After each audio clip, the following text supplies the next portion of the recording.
श्री नानक पाग पंकज बंदन पाग पंकज बंदन सिमरो अंगद दुख निकंदन अमरदास गुर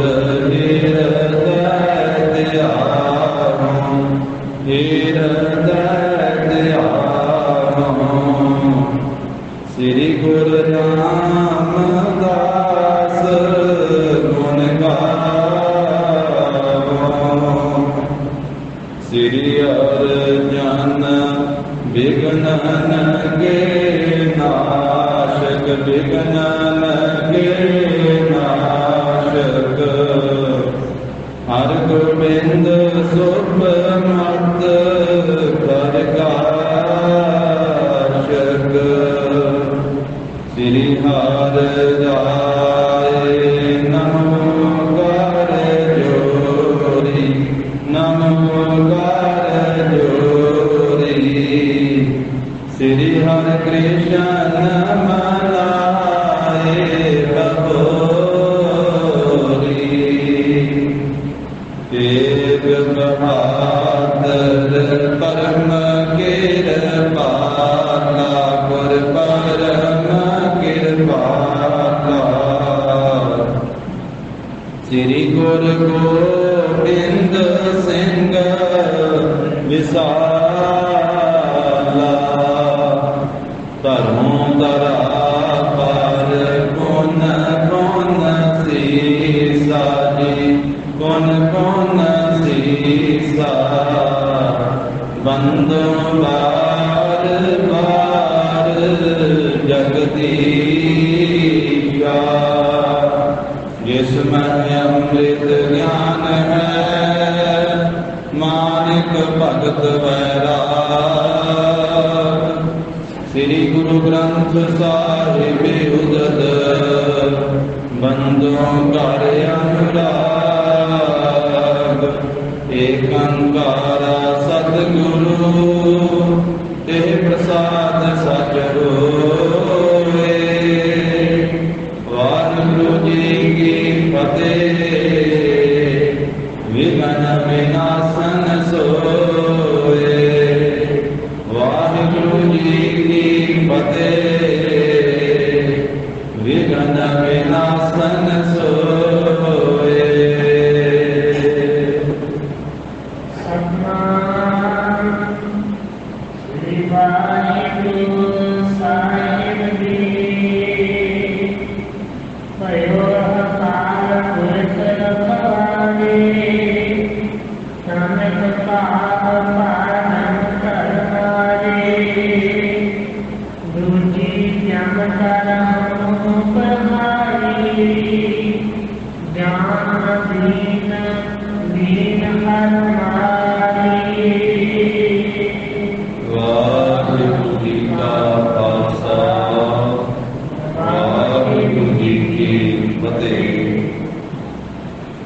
जाहर जहूर हाजिर हजूर सर्व कला भरपूर पदत पान भगत वशल अंतरजामी दसां पातशाहियां दी जोत धन श्री गुरु ग्रंथ साहिब जी महाराज सतगुरां दी अपर अपार कृपा रहमत दा सदका जगत गुरु धन धन श्री गुरु नानक देव साहिब जी महाराज सतगुरां दे पावने अस्थान सचखंड दरबार गुरुद्वारा श्री बेर साहिब जी विखे गुरु चरणों की हाजरी कर रही गुरु की साची नवाजी हुई साध संगत जीओ सतगुरां ने कृपा की है सत संगत का अमोलक साडा समां बख्शिश किया है लड़ीवार रूप विच सुमेश के दान अमृत के दाते पंथ के वाली कलगीधार बाजां वाले सतगुरु श्री गुरु गोबिंद सिंह साहिब जी महाराज सतगुरां दे पावने इतिहास के दर्शन कर रहे हाँ ਜਿਵੇਂ ਮਹਾਰਾਜ ਸਾਹਿਬ ਜੀ ਨੰਦੇੜ ਦੀ ਧਰਤੀ ਤੇ ਦਰਸ਼ਨ ਦੇ ਕੇ ਉਪਦੇਸ਼ ਦੇ ਕਰਕੇ ਮਹਾਨ ਬਖਸ਼ਿਸ਼ਾਂ ਵਰਤਾਏ ਹਨ। ਜਿਵੇਂ ਗਰੀਬ ਨਿਵਾਜ ਸਾਹਿਬ ਜੀ ਦੇ ਪਾਸ ਗੁਰਲਖਾਂ ਪਠਾਨ ਆਇਆ, ਕਈ ਦਿਨ ਮਹਾਰਾਜ ਸਾਹਿਬ ਜੀ ਦੇ ਦਰਬਾਰ ਵਿੱਚ ਸਾਧ ਸੰਗਤ ਜੀ ਆਉਂਦਾ ਰਿਹਾ ਔਰ ਮਹਾਰਾਜ ਸਾਹਿਬ ਜੀ ਨੇ ਇਸ ਨੂੰ ਆਪਣੇ ਨੇੜੇ ਲਾਇਆ ਔਰ ਇਸ ਨੇ ਮੌਕਾ ਤਾੜਦਿਆਂ ਹੋਇਆਂ ਜਿਸ ਦਿਨ ਸ਼ਾਮ ਦੇ ਮੌਕੇ ਤੇ ਲਹਿਰਾ ਸਾਹਿਬ ਤੋਂ ਉਪਰੰਤ ਦੀਵਾਨ ਦੀ ਸਮਾਪਤੀ ਤੋਂ ਸਤਿਗੁਰੂ ਜੀ ਬਰਾਜਣ ਲੱਗੇ ਸਨ ਤੇ ਸਿੰਘ ਇੱਧਰ ਉੱਧਰ ਸੀ। ਉਸ ਮੌਕੇ ਤੇ ਮਹਾਰਾਜ ਸਾਹਿਬ ਜੀ ਦੇ ਉੱਤੇ ਇਹਨੇ ਕਟਾਰ ਦਾ ਵਾਰ ਕੀਤਾ ਔਰ ਸਤਿਗੁਰੂ ਸਾਹਿਬ ਜੀ ਦੇ ਵੱਖੀ ਦੇ ਵਿੱਚ ਕਟਾਰ ਦਾ ਵਾਰ ਕਰਕੇ ਬਹੁਤ ਵੱਡਾ ਜ਼ਖਮ ਕਰ ਦਿੱਤਾ। ਖੂਨ ਦੇ ਫੁਹਾਰੇ ਛੁੱਟ ਪਏ। ਦਸ਼ਮੇਸ਼ ਪਾਤਸ਼ਾਹ ਨੇ ਉਸੇ ਮੌਕੇ ਤੇ ਹੀ ਇਹਦੇ ਤੇ ਵਾਰ ਕਰਕੇ ਇਹਨੂੰ ਖਤਮ ਕਰ ਦਿੱਤਾ ਤੇ ਸਤਿਗੁਰੂ ਗਰੀਬ ਨਿਵਾਜ ਸਾਹਿਬ ਜੀ ਨੇ ਆਵਾਜ਼ ਦਿੱਤੀ ਕਿ ਕੋਈ ਸਿੰਘ ਹੈ ਨੇੜੇ। ਬਾਹਰੋਂ ਫਿਰ ਉਸ ਮੌਕੇ ਤੇ ਸਿੰਘ ਭੱਜ ਕੇ ਮਹਾਰਾਜ ਸਾਹਿਬ ਜੀ ਦੇ ਪਾਸ ਆਏ। ਭਾਈ ਲੱਖਾ ਸਿੰਘ ਜੀ ਆਏ। ਉਹਨਾਂ ਨੇ ਆਉਂਦਿਆਂ ਸਾਰ ਹੀ ਪਠਾਨ ਦੇ ਗਰਦਨ ਤੇ ਵਾਰ ਕਰਕੇ ਕਿਰਪਾਨ ਦਾ ਗਰਦਨ ਧੌਣ ਧੜ ਦੇ ਨਾਲ ਵੱਖਰੀ ਕਰ ਦਿੱਤੀ। ਮਹਾਰਾਜ ਕਹਿਣ ਲੱਗੇ ਵੀ ਭਾਈ ਲੱਖਾ ਸਿੰਘਾ, ਇਹਦੇ ਤੇ ਤਾਂ ਅਸੀਂ ਪਹਿਲਾਂ ਹੀ ਵਾਰ ਕਰ ਦਿੱਤਾ ਸੀ, ਮਰੇ ਤੇ ਵਾਰ ਕਰ ਦਿੱਤਾ, ਤੁਸੀਂ ਫੇਰ ਗੁਰੂ ਸਾਹਿਬ ਨੇ ਕਟਾਰ ਦਾ ਵਾਰ ਕੀਤਾ ਸੀ ਉਹਦੇ ਤਾਂ ਉਸ ਮੌਕੇ ਤੇ ਇਸ ਤਰ੍ਹਾਂ ਫਿਰ ਸਾਰਿਆਂ ਨੇ ਜਦੋਂ ਇਹ ਰੌਲਾ ਸੁਣਿਆ ਤੇ ਸੁਣ ਵੇਖ ਕੇ ਸਾਰੇ ਸਿੰਘ ਜਿਹੜੇ ਉਹ ਨੇੜੇ ਆਏ। ਫਿਰ ਵੇਖਿਆ ਮਹਾਰਾਜ ਆਪ ਜੀ ਦੇ ਤਾਂ ਸਾਰੇ ਬਸਤਰ ਖੂਨ ਦੇ ਨਾਲ ਲੱਥ-ਪੱਥ ਹੋ ਗਏ। ਆਪ ਜੀ ਦਾ ਸਾਰਾ ਬਿਸਤਰ ਵੀ, ਆਸਣ ਵੀ ਸਾਰਾ ਖੂਨ ਨਾਲ ਭਰ ਗਿਆ। ਤਾਂ ਮਹਾਰਾਜ ਸਾਹਿਬ ਜੀ ਦਾ ਚੋਲਾ ਉੱਪਰ ਨੂੰ ਚੁੱਕ ਕਰਕੇ ਵੇਖਿਆ ਤੇ ਵੱਖੀ ਦੇ ਵਿੱਚ ਬਹੁਤ ਵੱਡਾ ਜ਼ਖਮ ਹੈ ਤੇ ਖੂਨ ਵਗਦਾ ਜਾ ਰਿਹਾ ਤੇ ਸਤਿਗੁਰੂ ਧੀਰਜ ਧਾਰੀ ਕੋਈ ਪਰਵਾਹ ਹੀ ਨਹੀਂ ਹੈ। ਸਿੰਘਾਂ ਬੇਨਤੀ ਕੀਤੀ ਕਿ ਮਹਾਰਾਜ ਆਪ ਜੀ ਤੇ ਤਾਂ ਬਹੁਤ ਵੱਡਾ ਜ਼ਖਮ ਹੋ ਗਿਆ ਤੇ ਸਤਿਗੁਰੂ ਕਹਿਣ ਲੱਗੇ ਵੀ ਅਕਾਲ ਪੁਰਖ ਵਾਹਿਗੁਰੂ ਜੀ ਨੇ ਰੱਖਿਆ ਕੀਤੀ ਆ, ਪਰਮੇਸ਼ਰ ਨੇ ਰੱਖਿਆ ਕੀਤੀ ਹੈ, ਕੋਈ ਬਹੁਤਾ ਵੱਡਾ ਜ਼ਖਮ ਨਹੀਂ ਹੈ। ਤੋ ਇਸ ਤਰੀਕੇ ਦੇ ਨਾਲ ਸਾਧ ਸੰਗਤ ਜੀ ਆਪਾਂ ਇਹ ਪਿੱਛੇ ਕੱਲ੍ਹ ਦੇ ਦੀਵਾਨ ਦੇ ਵਿੱਚ ਪ੍ਰਸੰਗ ਸਰਵਣ ਕੀਤਾ ਹੈ। ਜਿਵੇਂ ਇਹ ਗੁਰਲਖਾਂ ਪਠਾਨ ਨੇ ਮਹਾਰਾਜ ਸਾਹਿਬ ਦੇ ਉੱਤੇ ਵਾਰ ਕੀਤਾ। ਇਹ ਪਹਿਲੇ ਖਾਂ ਪਠਾਨ ਦਾ ਪੋਤਰਾ ਸੀ ਗੁਰਲਖਾਂ ਪਠਾਨ ਔਰ ਇਹ ਸਰਹੰਦ ਦੇ ਸੂਬੇ ਵਜੀਦ ਖਾਂ ਦਾ ਭੇਜਿਆ ਹੋਇਆ। ਪਹਿਲਾਂ ਇਹ ਦਿੱਲੀ ਪਹੁੰਚਿਆ ਸੀ, ਉੱਥੋਂ ਖਬਰਸਾਰੀ ਲੈ ਕੇ ਮਹਾਰਾਜ ਕਿੱਥੇ ਗਏ ਆ, ਫਿਰ ਇਹ ਨੰਦੇੜ ਪਹੁੰਚਿਆ ਸੀ। ਇਸ ਤਰੀਕੇ ਦੇ ਨਾਲ ਇਹਨੇ ਮਹਾਰਾਜ ਸਾਹਿਬ ਦੇ ਉੱਤੇ ਵਾਰ ਕੀਤਾ। ਇਸ ਤੋਂ ਅੱਗੇ ਕੀ ਹੋਇਆ, ਲੜੀਵਾਰ ਗਾਥਾ ਗੁਰੂ ਜੀ ਦਾ ਪਵਿੱਤਰ ਇਤਿਹਾਸ ਸਰਵਣ ਕਰੀਏ। ਧੰਨ ਸ੍ਰੀ ਗੁਰੂ ਗੋਬਿੰਦ ਸਿੰਘ ਮਹਾਰਾਜ ਸਾਹਿਬ ਜੀ ਨੂੰ ਹਿਰਦੇ ਵਸਾਉਂਦਿਆਂ ਹੋਇਆਂ, ਗੁਰੂ ਸਾਹਿਬ ਜੀ ਦਾ ਧਿਆਨ ਕਰਦਿਆਂ ਹੋਇਆਂ, ਅਬਚਲ ਨਗਰ ਸ੍ਰੀ ਹਜ਼ੂਰ ਸਾਹਿਬ ਦੀ ਧਰਤੀ ਤੇ ਕਲਗੀਧਰ ਪਾਤਸ਼ਾਹ ਮਹਾਰਾਜ ਸਾਹਿਬ ਜੀ ਜਿਵੇਂ ਕਿਰਪਾਲਤਾ ਕਰ ਰਹੇ ਹਨ, ਸਰਵਣ ਕਰੀਏ। ਉਚਾਰਨ ਕਰੋ ਜੀ ਸਤਿਨਾਮ ਸ੍ਰੀ ਵਾਹਿਗੁਰੂ ਸਾਹਿਬ ਜੀ।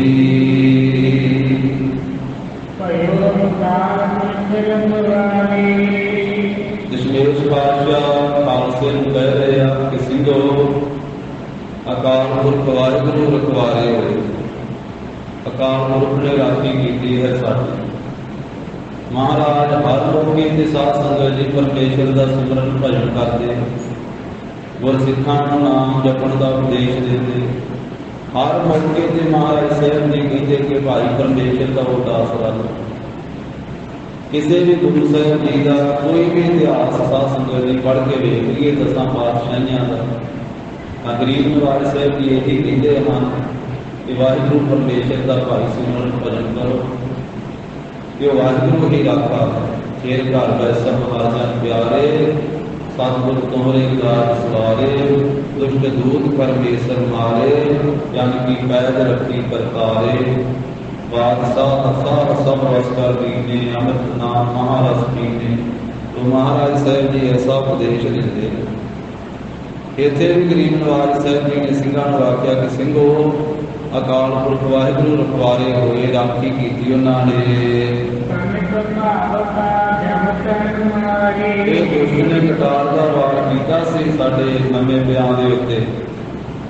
ਤੋ ਇਸ ਤਰ੍ਹਾਂ ਧੋਖੇ ਦੇ ਨਾਲ ਜਦੋਂ ਅਸੀਂ ਬਰਾਜੇ ਸਾਂ, ਲੰਮੇ ਪਏ ਸਾਂ, ਤੇ ਉਸ ਵੇਲੇ ਮੋਢਾ ਤਾੜ ਕੇ ਦੁਸ਼ਟ ਨੇ ਸਾਡੇ ਪੱਖੀ ਤੇ ਵਾਰ ਕੀਤਾ ਕਟਾਰ ਦਾ।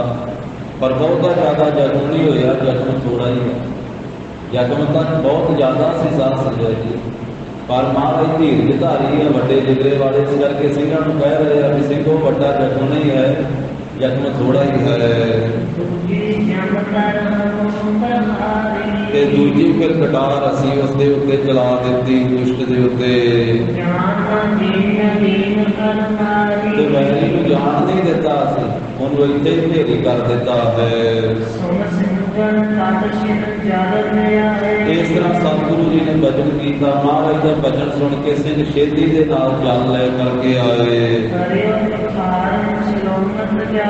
ਹੁਣ ਮਹਾਰਾਜ ਸਾਹਿਬ ਜੀ ਦਾ ਚੋਲਾ ਨਿਭਾ ਕੇ ਗਰੀਬ ਨਵਾਜ ਸਾਹਿਬ ਜੀ ਦਾ ਜਾਮਾ ਲਾਇਆ, ਫਿਰ ਜਿੱਥੇ ਜ਼ਖਮ ਸੀ ਵੱਖੀ ਦੇ ਵਿੱਚ, ਜਿੱਥੇ ਕਟਾਰ ਮਾਰੀ ਪਾੜ ਪਾਇਆ ਹੋਇਆ, ਤਾਂ ਉਹ ਜ਼ਖਮ ਨੂੰ ਜਲ ਦੇ ਨਾਲ ਧੋਣਾ ਕੀਤਾ ਹੈ।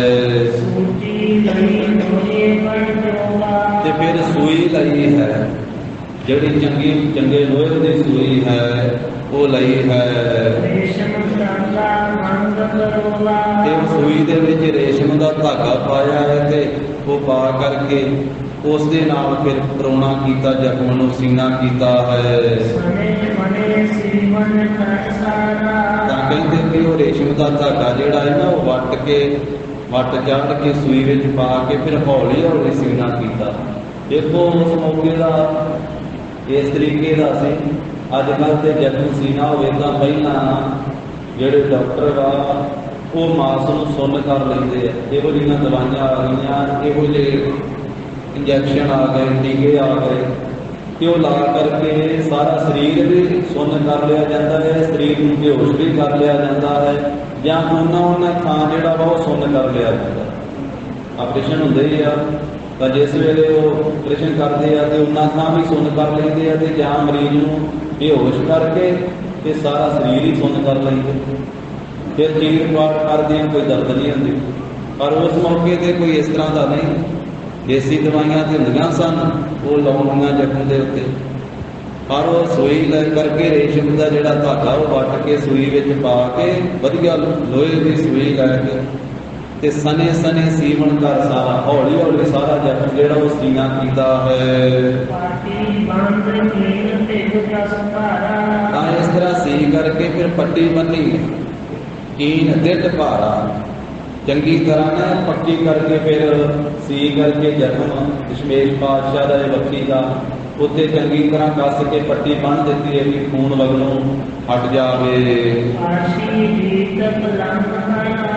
ਇਸ ਤਰ੍ਹਾਂ ਸਿੰਘਾਂ ਨੇ ਚੰਗੀ ਤਰ੍ਹਾਂ ਜ਼ਖਮ ਸੀ ਕੇ ਆਪਣੇ ਆਪ ਜਿਵੇਂ ਸੀਤਾ ਜਾ ਸਕਦਾ ਸੀ ਸਿੰਘਾਂ ਨੂੰ, ਫਿਰ ਉੱਤੇ ਪੱਟੀ ਬੰਨ੍ਹ ਕੇ ਮਹਾਰਾਜ ਸਾਹਿਬ ਜੀ ਨੇ ਫਿਰ ਪਲੰਘ ਦੇ ਉੱਤੇ ਸਤਿਗੁਰੂ ਜੀ ਨੂੰ ਲਿਆਂਦਾ, ਤੇ ਚੰਗੀ ਤਰ੍ਹਾਂ ਆਸ਼ੀ ਵੀ ਮਹਾਰਾਜ ਪਲੰਘ ਦੇ ਉੱਤੇ ਆ ਗਏ ਆਪ। ਫਿਰ ਸਿੰਘ ਪ੍ਰਸ਼ਾਦਾ ਲੈ ਕੇ ਆਏ, ਤੇ ਰੁਚੀ ਦੇ ਅਨੁਸਾਰ ਕਲਗੀਧਰ ਪਾਤਸ਼ਾਹ ਨੇ ਪ੍ਰਸ਼ਾਦਾ ਛਕਿਆ ਹੈ। ਤੋ ਰੁਚੀ ਦੇ ਅਨੁਸਾਰ ਬਹੁਤ ਪਿਆਰ ਦੇ ਨਾਲ ਸਿੰਘ ਪ੍ਰਸ਼ਾਦਾ ਲੈ ਕਰਕੇ ਆਏ, ਤੇ ਗੁਰੂ ਕਲਗੀਧਰ ਪਾਤਸ਼ਾਹ ਮਹਾਰਾਜ ਸਾਹਿਬ ਜੀ ਨੇ ਫਿਰ ਪ੍ਰਸ਼ਾਦਾ ਛਕਣਾ ਕੀਤਾ ਹੈ। ਤਾਂ ਇਸ ਤਰ੍ਹਾਂ ਫਿਰ ਮਹਾਰਾਜ ਸਾਹਿਬ ਜੀ ਬਰਾਜੇ ਆ, ਤੇ ਰਾਤ ਬੀਤ ਗਈ ਹੈ, ਤੇ ਸਵੇਰਾ ਹੋ ਗਿਆ। ਜਦੋਂ ਅਗਲਾ ਦਿਨ ਹੋਇਆ ਤੇ ਸਿੰਘਾਂ ਨੇ ਮਿਲ ਕੇ, ਖਾਲਸੇ ਨੇ ਮਿਲ ਕਰਕੇ ਫਿਰ ਚਿੱਠੀ ਲਿਖੀ ਇੱਕ, ਬਹਾਦਰ ਸ਼ਾਹ ਦੇ ਪਾਸ ਇਹ ਖਬਰ ਭੇਜੀ ਹੈ। ਚਿੱਠੀ ਦੇ ਵਿੱਚ ਸਾਰਾ ਵੇਰਵਾ ਲਿਖ ਕੇ ਵੀ ਇਸ ਤਰ੍ਹਾਂ ਕੋਈ ਪਠਾਨ ਆਇਆ ਕਿ ਉਹਨੇ ਦਸ਼ਮੇਸ਼ ਪਾਤਸ਼ਾਹ ਦੇ ਉੱਤੇ ਹਮਲਾ ਕਰ ਦਿੱਤਾ, ਕਟਾਰ ਦਾ ਵਾਰ ਕਰ ਦਿੱਤਾ ਬਰਾਜੇ ਹੋਇਆਂ ਨੇ, ਤਾਂ ਉਹ ਵੱਖੀ ਦੇ ਵਿੱਚ ਬਹੁਤ ਵੱਡਾ ਜ਼ਖਮ ਹੋ ਗਿਆ ਹੈ। ਬਹਾਦਰ ਸ਼ਾਹ ਦੇ ਪਾਸ ਇਹ ਚਿੱਠੀ ਲਿਖ ਕਰਕੇ ਸਾਰੀ ਖਬਰ ਭੇਜੀ ਹੈ।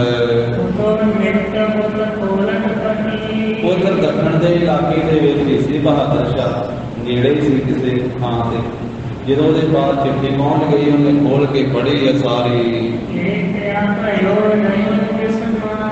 ਇਹ ਕੀ ਹੋਇਆ ਹੈ?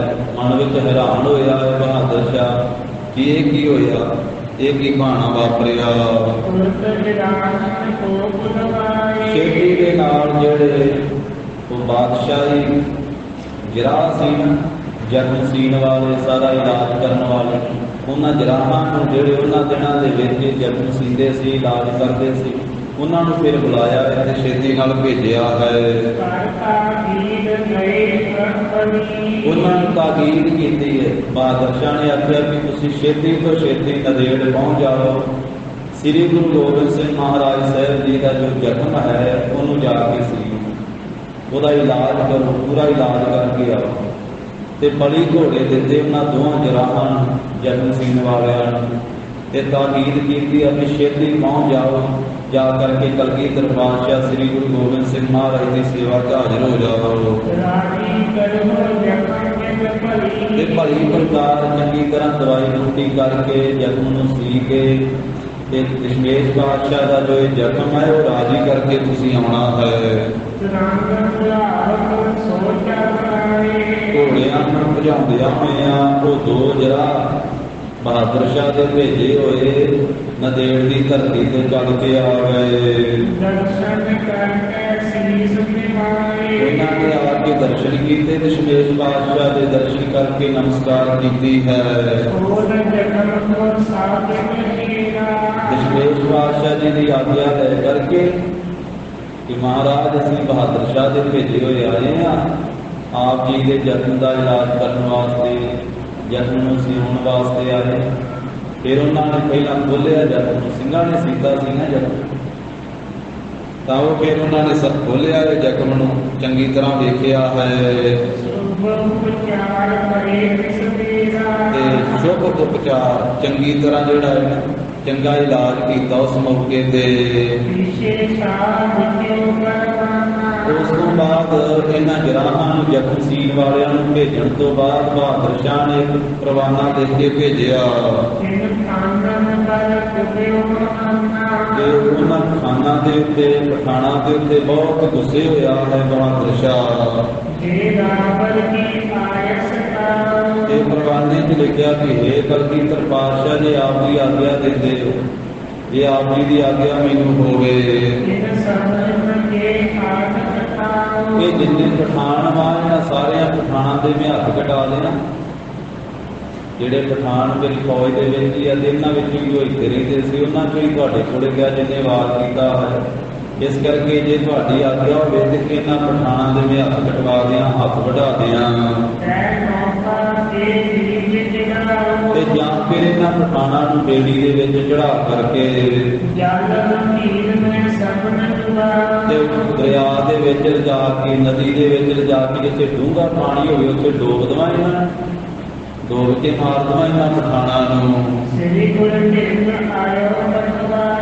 ਜਿਸ ਵੇਲੇ ਉਹ ਪਰਵਾਨਾ ਭੇਜਿਆ ਹੋਇਆ ਬਹਾਦਰ ਸ਼ਾਹ ਦਾ ਨੰਦੇੜ ਦੀ ਧਰਤੀ ਤੇ ਸ੍ਰੀ ਅਬਚਲ ਨਗਰ ਹਜ਼ੂਰ ਸਾਹਿਬ ਦਸ਼ਮੇਸ਼ ਪਾਤਸ਼ਾਹ ਜੀ ਦੇ ਪਾਸ ਆਇਆ, ਮਹਾਰਾਜ ਨੇ ਪਰਵਾਨਾ ਸੁਣਿਆ ਪਰ ਕਿਰਪਾ ਕਰਦੇ ਹੋਇਆ ਹੁਕਮ ਕੀਤਾ ਗਰੀਬ ਨਵਾਜ ਨੇ। ਮਹਾਰਾਜ ਕਹਿਣ ਲੱਗੇ ਵੀ ਬਹਾਦਰ ਸ਼ਾਹ ਨੂੰ ਕਹਿ ਦਿਓ ਕਿ ਇਹ ਸਾਰਾ ਕੁਝ ਸਾਡੇ ਹੁਕਮ ਦੇ ਵਿੱਚ ਹੀ ਆਵਰਦਾ, ਇਹ ਪਰਮੇਸ਼ਰ ਦੇ ਭਾਣੇ ਵਿੱਚ ਅਤੇ ਸਾਡੇ ਆਪਣੇ ਆਗਿਆ ਦੇ ਵਿੱਚ ਸਭ ਕੁਝ ਹੈ। ਹਾਂ, ਜਿਸ ਨੇ ਸਾਡੇ ਤੇ ਵਾਰ ਕੀਤਾ ਉਹਨੂੰ ਤੇ ਅਸੀਂ ਨਾਲ ਹੀ ਗੱਡੀ ਚਾੜ ਦਿੱਤਾ, ਜਿਹਨੇ ਸਾਡੇ ਤੇ ਵਾਰ ਕੀਤਾ ਉਹਨੂੰ ਤੇ ਨਾਲ ਹੀ ਝਟਕਾ ਦਿੱਤਾ। ਤੇ ਬਾਕੀ ਪਠਾਣਾ ਦਾ ਕੋਈ ਦਿਲ ਮਾਤਰ ਵੀ ਦੋਸ਼ ਨਹੀਂ ਹੈ ਵੀ ਕਿਸੇ ਨੂੰ ਸਜ਼ਾ ਨਾ ਦੇਵੇ, ਕਿਸੇ ਨੂੰ ਮਾਰੀ ਨਾ ਤੇ ਕਿਸੇ ਨੂੰ ਡੋਬੀ ਨਾ। ਇਸ ਤਰ੍ਹਾਂ ਦਾ ਉੱਤਰ ਲਿਖ ਕਰਕੇ ਬਹਾਦਰ ਸ਼ਾਹ ਨੂੰ ਭੇਜ ਦਿੱਤਾ ਛੇਤੀ। ਜਦੋਂ ਪੱਤਰਕਾਰ ਪਰਵਾਨਾ ਪੜ੍ਹਿਆ ਨਾ ਉੱਤਰ ਰੂਪ ਵਿੱਚ ਦਸ਼ਮੇਸ਼ ਪਾਤਸ਼ਾਹ ਦਾ ਉੱਤਰ ਦਿੱਤਾ ਹੋਇਆ ਬਹਾਦਰ ਸ਼ਾਹ ਨੇ, ਤੇ ਬਾਕੀ ਸਿਪਾਹੀਆਂ ਨੇ ਸੁਣਿਆ ਤੇ ਜਿੱਥੇ ਕਿੱਥੇ ਫਿਰ ਸ੍ਰੇਸ਼ਟ ਜਸ ਫੈਲਿਆ ਕਲਗੀਧਰ ਪਾਤਸ਼ਾਹ ਜੀ ਦਾ ਵੱਡਾ, ਮਹਾਰਾਜ ਸਾਹਿਬ ਜੀ ਦਾ ਜਸ ਫੈਲਿਆ। ਇਹ ਸਤਿਗੁਰੂ ਧੰਨ ਸ੍ਰੀ ਗੁਰੂ ਗੋਬਿੰਦ ਸਿੰਘ ਜੀ ਮਹਾਰਾਜ ਖੋਟਿਆਂ ਦੇ ਉੱਤੇ ਵੀ ਪਰਉਪਕਾਰੀ, ਖੋਟਿਆਂ ਦਾ ਵੀ ਭਲਾ ਮੰਗਦੇ ਮਹਾਰਾਜ ਸਾਹਿਬ कि सतगुरु सारिਆਂ ਦਾ ਹੀ ਭਲਾ ਮੰਗਣ ਵਾਲੇ ਆ, ਛੋਟਿਆਂ ਦਾ ਵੀ ਭਲਾ सतगुरु जी ਕਰਦੇ ਆ। ਦੇਖੋ ਮਹਾਰਾਜ ਨੇ ਆਖਿਆ ਵੀ ਪਠਾਨਾਂ ਨੂੰ ਮਾਰੀ ਨਾ, ਉਹਨਾਂ ਨੂੰ ਕੋਈ ਸਜ਼ਾ ਨਾ ਦੇਵੀਂ, ਕਿ ਜਿਸ ਨੇ ਸਾਡੇ ਤੇ ਹਮਲਾ ਕੀਤਾ ਸੀ ਉਹਨੂੰ ਤਾਂ ਅਸੀਂ ਨਾਲ ਹੀ ਖਤਮ ਕਰ ਦਿੱਤਾ ਹੈ। ਇਸ ਤਰ੍ਹਾਂ ਸ੍ਰੇਸ਼ਟ ਜਸ ਫੈਲਿਆ ਸਾਰੇ ਪਾਸੇ ਗੁਰੂ ਸਾਹਿਬ ਜੀ ਦਾ ਕਿ ਸਤਿਗੁਰੂ ਮਹਾਨ ਕਿਰਪਾਲੂ ਆ, ਵੱਡੇ ਧੀਰਜ ਧਾਰੀ ਹਨ, ਭਾਰੀ ਧੀਰਜ ਧਾਰੀ ਹਨ। ਇਹ ਬਾਦਸ਼ਾਹੀ ਜਰਾਹ ਸੀ ਜਿਹੜੇ ਜ਼ਖਮਾਂ ਦਾ ਇਲਾਜ ਕਰਨ ਵਾਲੇ ਸੀ, ਜੋ ਵੱਡੇ ਜ਼ਖਮ ਨੂੰ ਸੀਣ ਵਾਲੇ, ਉਹਦਾ ਇਲਾਜ ਕਰਨ ਵਾਲੇ ਜੜੀ ਬੂਟੀਆਂ ਦੇ ਨਾਲ, ਉਹ ਬਹੁਤ ਸ੍ਰੇਸ਼ਟ ਮੱਤ ਵਾਲੇ ਸਿਆਣੇ ਜਰਾਹ ਸਨ। ਇਸ ਤਰ੍ਹਾਂ ਗੁਰੂ ਸਾਹਿਬ ਦੇ ਪਾਸ ਹੀ ਉਹਨਾਂ ਨੇ ਜ਼ਖਮ ਦਾ ਇਲਾਜ ਕੀਤਾ, ਜ਼ਖਮ ਨੂੰ ਚੰਗੀ ਤਰ੍ਹਾਂ ਸਿਉਂਣਾ, ਤੇ ਫਿਰ ਸਤਿਗੁਰੂ ਜੀ ਦੇ ਪਾਸ ਹੀ ਰੁਕ ਗਏ ਕੁਝ ਦਿਨਾਂ ਵਾਸਤੇ। ਜੋ ਇਹ ਬਾਦਸ਼ਾਹੀ ਜਰਾਹ ਸਨ, ਇਸ ਤਰ੍ਹਾਂ ਦੀ ਉਹਨਾਂ ਨੇ ਕਹਿੰਦੇ ਮਲਬ ਜਿਹੜੀ ਉਹ ਤਿਆਰ ਕੀਤੀ ਆ ਤੇ ਗੁਰੂ ਸਾਹਿਬ ਦੇ ਜ਼ਖਮ ਦੇ ਉੱਤੇ ਲਾਈ ਹੈ, ਤੇ ਬਹੁਤ ਛੇਤੀ ਜਿਹੜਾ ਜ਼ਖਮ ਹੈ ਉਹ ਮਿਲ ਗਿਆ। ਜ਼ਖਮ ਜਿਹੜਾ ਪਾੜਾ ਪਿਆ ਹੋਇਆ ਸੀ ਉਹ ਜ਼ਖਮ ਮਿਲ ਜਾਣਾ ਕੀਤਾ ਹੈ, ਜ਼ਖਮ ਰਾਜੀ ਹੋ ਗਿਆ ਹੈ। ਤੇ 15 ਕੁ ਦਿਨਾਂ ਦੇ ਵਿੱਚ ਜਿਹੜਾ ਬਾਹਰੋਂ ਆਉਣਾ ਉਹ ਜ਼ਖਮ ਹੈ ਰਾਜੀ ਹੋ ਗਿਆ, ਤੇ ਬਾਹਰਲੇ ਪਾਸਿਓਂ ਮਿਲ ਗਿਆ ਜ਼ਖਮ, ਪਰ ਅੰਦਰ ਤਾਂ ਕੱਚਾ ਹੀ ਸੀ ਹਾਲੇ ਜ਼ਖਮ ਸਾਹ। ਭਾਵੇਂ ਜ਼ਖਮ ਰਾਜੀ ਹੋ ਗਿਆ ਪਰ 15 ਦਿਨ ਹੀ ਹਾਲੇ ਹੋਏ, ਇਸ ਕਰਕੇ ਉਹ 15 ਦਿਨਾਂ ਦੇ ਵਿੱਚ ਬਾਹਰੋਂ ਜ਼ਖਮ ਪੂਰਾ ਮਿਲ ਚੁੱਕਾ ਸੀ। ਉਹਨਾਂ ਜਰਾਹਾਂ ਨੇ ਆਖਿਆ ਮਹਾਰਾਜ ਹੁਣ ਤੁਸੀਂ ਇਸ਼ਨਾਨ ਪਾਣ ਸੋਧੋ, ਬੇਨਤੀ ਕੀਤੀ ਕਿ ਹੁਣ ਜ਼ਖਮ ਦੀ ਕੋਈ ਪ੍ਰਵਾਹ ਨਹੀਂ ਹੈ, ਇਹਦੇ ਤੇ ਪਾਣੀ ਲੱਗ ਵੀ ਜਾਵੇ। ਤਾਂ ਫਿਰ ਇਸ ਤਰੀਕੇ ਨਾਲ 15 ਦਿਨਾਂ ਦੇ ਬਾਅਦ ਫਿਰ ਮਹਾਰਾਜ ਸਾਹਿਬ ਜੀ ਨੇ ਇਸ਼ਨਾਨ ਕੀਤਾ ਹੈ, ਤੇ ਨਵੀਂ ਪੁਸ਼ਾਕ ਮਹਾਰਾਜ ਸਾਹਿਬ ਜੀ ਪਹਿਨ ਕਰਕੇ ਬੈਠੇ ਹਨ। ਜਿਵੇਂ ਪਹਿਲਾਂ ਖਾਲਸੇ ਦੇ ਦੀਵਾਨ ਵਿੱਚ ਮਹਾਰਾਜ ਬੈਠਿਆ ਕਰਦੇ, ਹੁਣ 15 ਦਿਨਾਂ ਤੋਂ ਬਾਅਦ ਫਿਰ ਉਸ ਤਰੀਕੇ ਨਾਲ ਖਾਲਸੇ ਦੇ ਦੀਵਾਨ ਵਿੱਚ ਮਹਾਰਾਜ ਬੈਠੇ ਆ, ਤੇ ਸਾਰੇ ਖਾਲਸੇ ਨੂੰ ਦਰਸ਼ਨ ਦਿੱਤੇ ਹਨ। ਆਖਿਰ ਕਹੀਏ ਸਾਰਾ ਹੀ ਖਾਲਸਾ ਜਿੰਨਾ ਮਹਾਰਾਜ ਦੇ ਪਾਸ ਰਹਿੰਦਾ ਸੀ ਸਾਰਾ ਚੱਲ ਕੇ ਆਇਆ ਗੁਰੂ ਸਾਹਿਬ ਜੀ ਦੇ ਦੀਵਾਨ ਵਿੱਚ। ਸਾਰਿਆਂ ਨੇ ਦਰਸ਼ਨ ਕੀਤੇ, ਅਸੀਸ ਨਵਾਇਆ, ਸਤਿਗੁਰੂ ਜੀ ਨੂੰ ਨਮਸਕਾਰਾਂ ਕੀਤੀਆਂ ਤੇ ਆਨੰਦ ਪ੍ਰਾਪਤ ਕੀਤਾ, ਕਿਉਂਕਿ ਆਨੰਦ ਖਾਲਸੇ ਨੂੰ ਮਿਲਦਾ ਹੀ ਉਦੋਂ ਜਦੋਂ ਗੁਰੂ ਸਾਹਿਬ ਦਾ ਦਰਸ਼ਨ ਪ੍ਰਾਪਤ ਹੋ। ਸਿੱਖ ਨੂੰ ਆਨੰਦ ਉਸ ਵੇਲੇ ਆਉਂਦਾ ਜਦੋਂ ਗੁਰੂ ਸਾਹਿਬ ਜੀ ਦਾ ਦਰਸ਼ਨ ਕਰਦਾ, ਜਦੋਂ ਗੁਰੂ ਸਾਹਿਬ ਜੀ ਦੇ ਨਾਲ ਮਿਲਦਾ ਹੈ, ਗੁਰੂ ਕੀ ਸੰਗਤ ਵਿੱਚ ਆਉਂਦਾ ਹੈ, ਉਸ ਵੇਲੇ ਆਨੰਦ ਆਉਂਦਾ। ਤਾਂ ਹੀ ਮਹਾਰਾਜ ਸਾਹਿਬ ਜੀ ਨੇ ਆਖਿਆ ਆਨੰਦ ਭਰਿਆ ਮੇਰੀ ਮਾਏ, ਆਨੰਦ ਭਰਿਆ ਮੇਰੀ ਮਾਏ,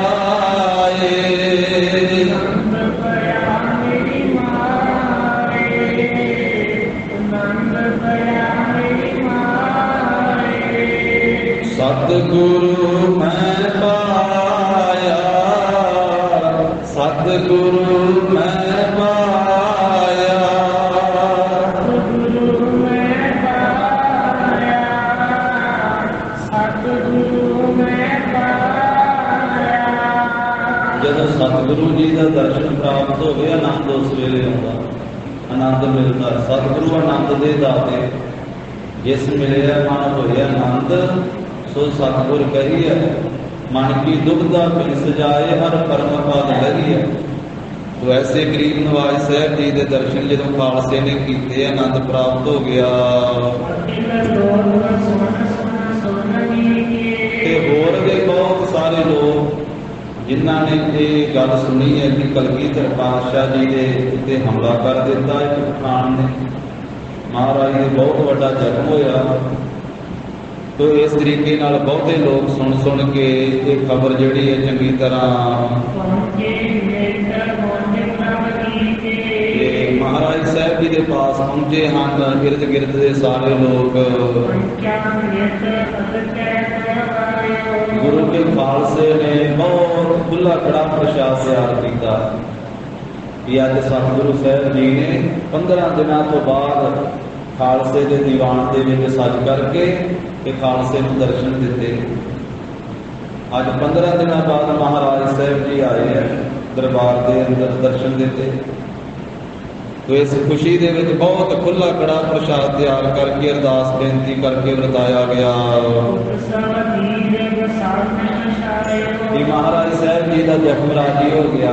ਇਸ ਕਰਕੇ ਸਾਰੇ ਸਿੰਘਾਂ ਦੇ ਵਿੱਚ ਬਹੁਤ ਜ਼ਿਆਦਾ ਖੁਸ਼ੀ ਹੈ। ਇਸ ਖੁਸ਼ੀ ਦੇ ਵਿੱਚ ਉਤਸਵ ਕੀਤਾ ਗਿਆ ਤੇ ਕੜਾ ਪ੍ਰਸ਼ਾਦ ਦੀ ਦੇਗ ਵਰਤਾਈ ਗਈ।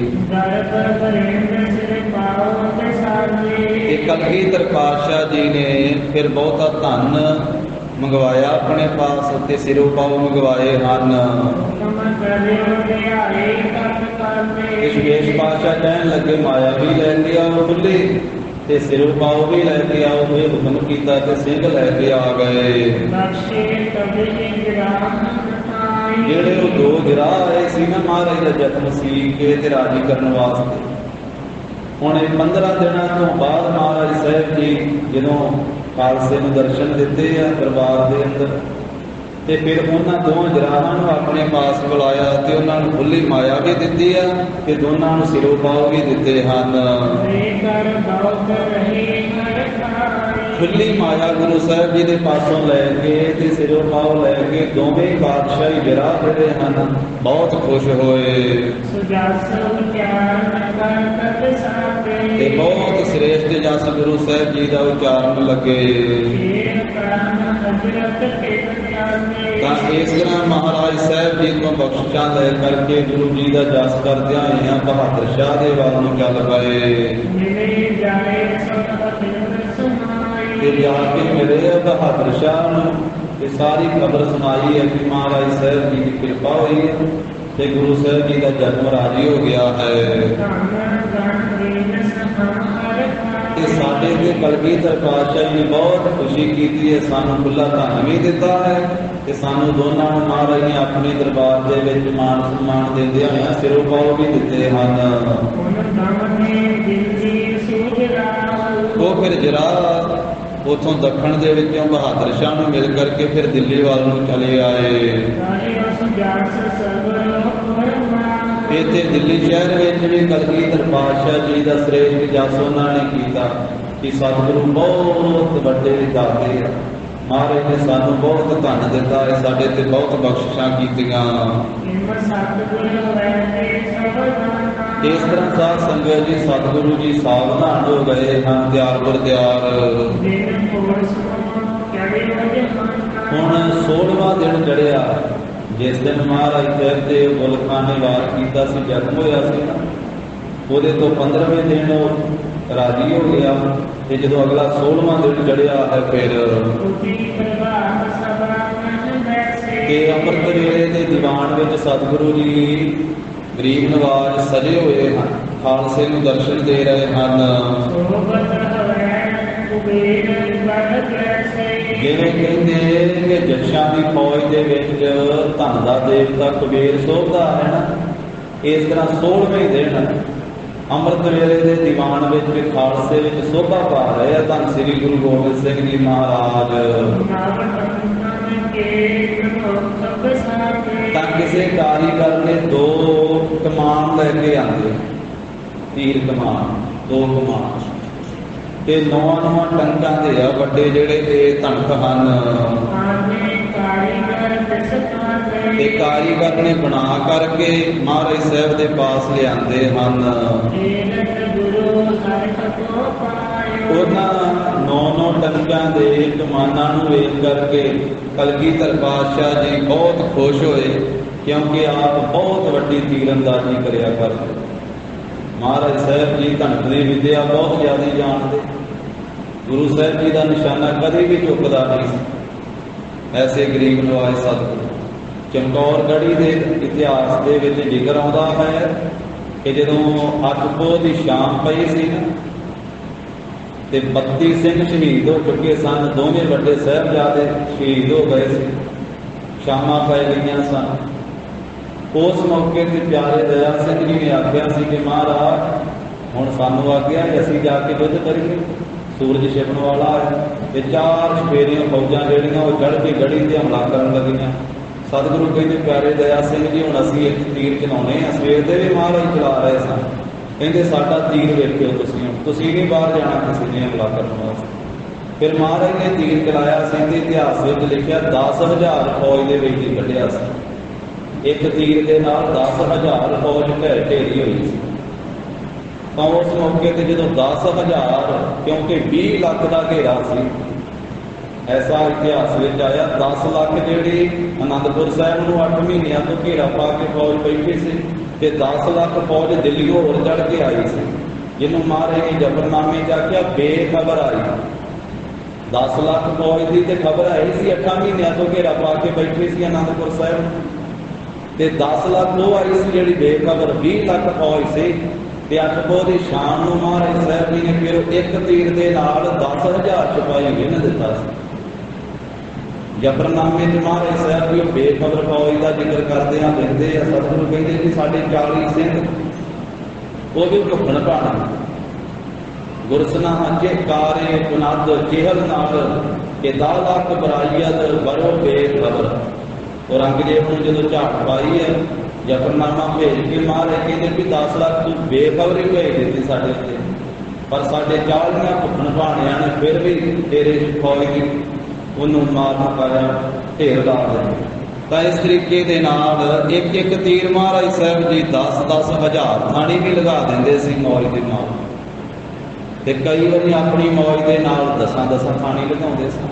ये सतगुरां दी मौज, गरीब नवाज सच्चे पातशाह। हेरत गुरु हरक को पायो, वो जो 2 आए ना 9 टंकों के धनक, ते 9 टंक का जोड़ा धनक है वो कलगीधर पातशाह खिंचिया करते सी, दूजा वो कोई तंदीर नहीं से चढ़ा सकता, तो ऐसा सख्त धनक सी। तो महाराज साहब जी उन्होंने वेख करके बहुत प्रसन्न होए। जिहड़े कारीगर बना के लियाए ना ये तीर कमान, उन्होंने फिर महाराज साहब जी ने बहुत धन दवाया, इनाम दवाया वड्डा। ते सारे शस्त्र महाराज साहब अपने नेड़े नेत्र खाया करते सन, जिथे गुरु साहब जी का आसन हुंदा सी, ते अपने तो उच्चे महाराज साहब जी शस्त्र रखाउंदे सन अपने पास। ते सतगुरु कहते सी भी सिंघो साडे पीर वा, ये शस्त्र साडे पीर आ।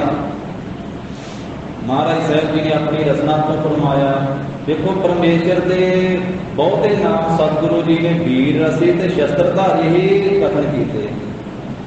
कल भी बेनती साझी की सी, आपां जदों चौबई साहब पढ़ते हाँ, जदों 10वें पातशाह की बाणी होर पढ़ते हाँ, वो जो परमेश्वर के नाम आते वो शस्त्रधारी आते, असकेत, असपान, खड़ग केत, ऐसे नाम महाराज साहब जी कथन करते। खड़ग केत मैं शरण के हार, आप हाथ दे ले हो कुबारी, सर्व ठौर हो दोहो सहार, दुष्ट दोख ते ले हो बचार। तो सतगुरु जी कहते अस कृपान खंडो खड़ग तुक तबरिया तीर, सैफ सरोही सहती यह हमारे पीर। सिंघो साडे शस्त्र पीर हाँ, इन्हों का पूजन भी करना, इन्हों नमस्कार भी करनी, शस्त्रों मत्था भी टेकना, इन्हों का सत्कार भी करना, शस्त्र उच्चे थां ते रखना, तो फिर ये दुष्टां नूं सोधा भी लाना, जंग युद्ध भी जितने। तो महाराज साहब जी अपने पलंगे के पास ही उच्चा पलंगा लवा के उच्चे थां ते सतगुरु साहब जी शस्त्र निता प्रति रखाया करते। महाराज सिंघां नूं कह करके शस्त्रां दे उत्ते फुल भेंट करवाया करते, धूप दिखाया करते शस्त्रां ते चंदन का छिड़काव करवाया करते, ते शस्त्रां दे उत्ते चौर भी करवाया करते महाराज साहब शस्त्रां दे। अज भी साध संगत जी श्री अफजल नगर हजूर साहिब सचखंड दरबार शस्त्रां दे उत्ते चौर हुंदा है, उत्ते अंगीठा साहिब दे अंदर कलगीधर पातशाह मारे आप शस्त्रां दे उत्ते चौर करवाया करते सन। ये पिछे भी जिक्र आया है, जदों चौधरी कपूरे ने भी पूछा सी महाराज साहब कि महाराज के तुसी शस्त्रां दे उत्ते हथियारां दे उत्ते चौर क्यों करवाउंदे हो? सतगुरु कहन लगे इन्हां करके जंग फतेह हुंदा, ये साडे पीर हन, तो महाराज साहब जी ने शस्त्रां का बहुत वड्डा सत्कार गरीब नवाज ने आप किया ते खालसे तो करवाया। इस करके फुल धूप चंदन जिहड़े है वो चंदन का छिड़काव किया जाता शस्त्रां दे उत्ते। जिथे बाकी सारे शस्त्र सोहनीत कीते सी ना उच्चे थां ते उत्थे वो दोवें धनक उन्हां दे विच रख दिते गए, दोवें कमान ते दिग राज बहुत वड्डे हन। वो धनक ते श्रेष्ठ विच रखे हुए सोभ रहे दिसदे हन। कतक का महीना है, कतक महीने की मस्या की रात है।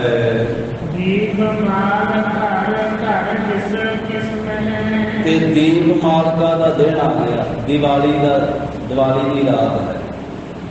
कतक महीने की मस्या ते मस्या की रात ये दिवाली है, जिन्हों दीपमालिका भी कह देते हैं ते दिवाली भी कह देते। दीवाली दीवियां वाली, दीपावली दीवियां की आवली पंक्ति, दीवियां की लैन। जिस रात बहुत दीवे बाले जाते, दिवाली की रात दीवे बालियां। वो दिवाली की रात है ते नदेड़ की धरती च सारे शहर दे विच घर घर दे विच कहते भी घ्यो के तेल के दीवे लोगों ने बहुत बाले अपने घर घर के। सारे नदेड़ शहर के विच जगमग जगमग हो रही है दिवाली की रात नूं। ते बहुत तरह तरह दीयां दीवियां दीयां माला, दीवियां दीयां पंक्तियां, दीवियां दीयां लाइनां ला ला के दीवे बाले होए हन। जिथे गुरु घर है, धन श्री गुरु गोबिंद सिंह महाराज जी सोभनीक हैं ते गुरु घर दे विच भी 4 चफेरे घ्यो दे दीवे बाले गए गुरु घर दे विच दिवाली की रात। ते 4 चफेरे दीवे जगमगा रहे, प्रकाश हो रहा, जानो कि दिन ही चढ़ गया है।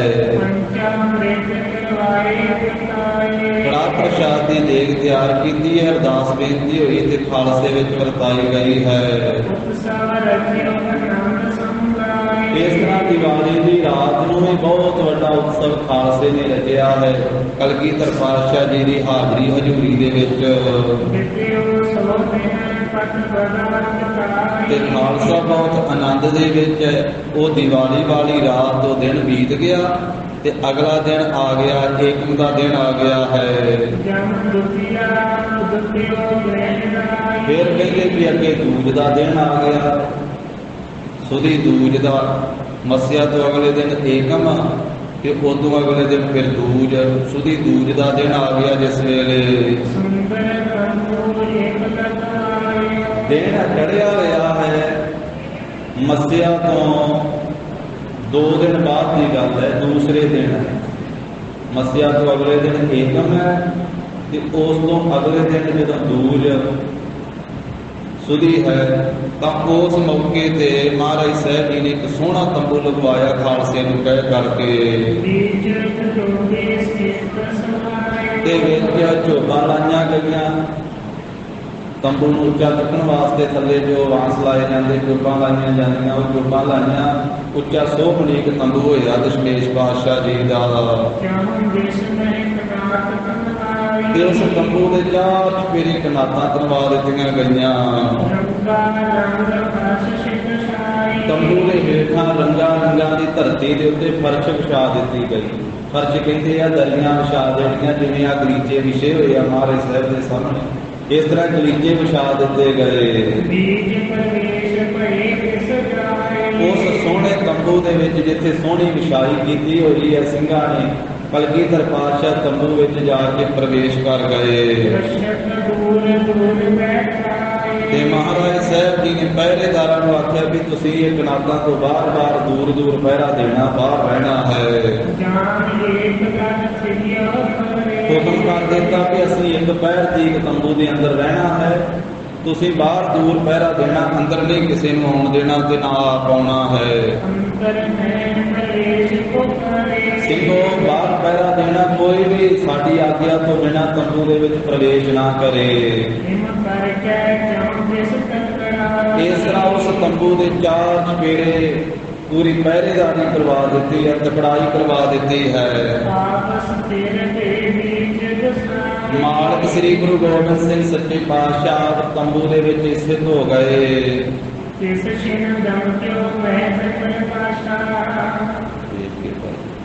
ਤਿਸ ਛਿਨ ਦਮਕਿਓ ਮਹਿਦ ਆਕਾਸ਼ਾ, ਉਸ ਵੇਲੇ ਆਕਾਸ਼ ਦੇ ਵਿੱਚ ਬਹੁਤ ਚਮਕ ਪਈ ਹੈ, ਆਕਾਸ਼ ਚਮਕਿਆ ਹੈ। ਕਹਿੰਦੇ ਕਿ ਵੇਖਿਆ ਗਿਆ ਆਕਾਸ਼ ਦੇ ਵਿੱਚ ਇੱਕੇ ਵਾਰੀ ਜਿਵੇਂ ਬਿਜਲੀ ਚਮਕਾਰਾ ਮਾਰਦੀ ਹੈ ਨਾ, ਦਮਕਦੀ ਹੈ, ਇਸ ਤਰੀਕੇ ਦੇ ਨਾਲ ਬਹੁਤ ਜ਼ਿਆਦਾ ਪ੍ਰਕਾਸ਼ ਆਕਾਸ਼ ਦੇ ਵਿੱਚ ਵੇਖਿਆ ਗਿਆ ਹੈ। ਉਹ ਪ੍ਰਕਾਸ਼ ਦੀ ਜਿਹੜੀ ਲਿਸ਼ਕ ਵੱਜੀ ਹੈ, ਉਹਦੇ ਵਿੱਚੋਂ ਦੋ ਆਦਮੀ ਆਕਾਸ਼ ਵਿੱਚੋਂ ਉਤਰੇ ਹਨ। ਉਹ ਤੰਬੂ ਦੇ ਵਿੱਚ ਆ ਗਏ, ਸਿੱਧੇ ਤੰਬੂ ਵਿੱਚ ਆ ਕੇ ਪ੍ਰਗਟ ਹੋ ਗਏ ਮਹਾਰਾਜ ਸਾਹਿਬ ਦੇ ਚਰਨਾਂ ਵਿੱਚ। ਤੇ ਅੱਗੇ ਸਤਿਗੁਰੂ ਕਲਗੀਧਰ ਪਾਤਸ਼ਾਹ ਚੌਂਕੜਾ ਲਾ ਕੇ ਬੈਠੇ ਹੋਏ ਆ। ਉਹਨਾਂ ਦੋਨਾਂ ਆਦਮੀਆਂ ਨੇ ਮਹਾਰਾਜ ਸਾਹਿਬ ਦੇ ਚਰਨਾਂ ਤੇ ਸਿਰ ਰੱਖ ਕੇ ਮੱਥਾ ਟੇਕਿਆ, ਸੀਸ ਨਵਾਇਆ ਹੈ। ਸਤਿਗੁਰੂ ਮਹਾਰਾਜ ਸਾਹਿਬ ਜੀ ਨੇ ਸਤਿਕਾਰ ਕੀਤਾ ਉਹਨਾਂ ਦੋਨਾਂ ਆਦਮੀਆਂ ਦਾ, ਤੇ ਸਤਿਕਾਰ ਨਾਲ ਕਹਿ ਕੇ ਆਪਣੇ ਪਾਸ ਬਿਠਾ ਲਿਆ ਹੈ।